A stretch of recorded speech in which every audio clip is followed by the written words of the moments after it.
Fly the middle path, Daedalus warned. Too low, and the sea's spray will soak the feathers and drag you down. Too high, and the sun will melt the wax that holds them together. Icarus nodded. Then they stepped from the cliffs.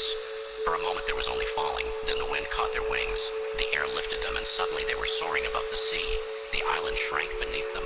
The waves glittered like shards of glass, and the sky opened in every direction. Icarus laughed with pure wonder. At first he followed